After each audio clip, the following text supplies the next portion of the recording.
So now I'd like to spend a little bit of time talking about the inspector. And the inspector is up here in the top right here. And this is what we're going to use to change and edit the properties of all of the different items that we use in our queries. So I'm just going to start again by just dragging some stuff onto the canvas. And I'll just get rid of this now. So anything that I have selected on the canvas is going to show up in orange, and properties for that object will show up in the inspector. So I can see that I've got my table name as products here, and I've got my alias. So if I wanted to change this from last year, if I want to make a reference to a special table, I can do that. It's not too often you're going to change the table name, but it's much more likely that you will edit the properties of things like columns.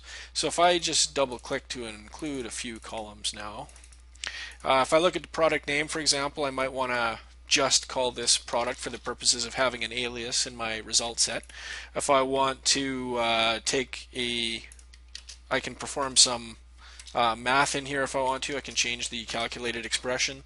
I can change whether I'm doing some counts or some sums. So I just want to show you what the inspector is, and just let you know that anything that's on the canvas you can use to edit the properties from there.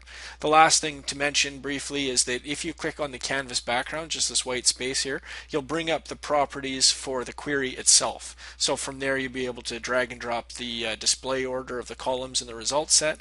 You'll be able to work a little bit with joins. We'll talk about this in a later video, but you'll be able to edit the properties of join conditions and things like that. So just to edit the query properties, you're just going to click on that query background. So that's it for the inspector. We'll talk about the individual properties that you can manipulate in individual videos, but that's it for the inspector.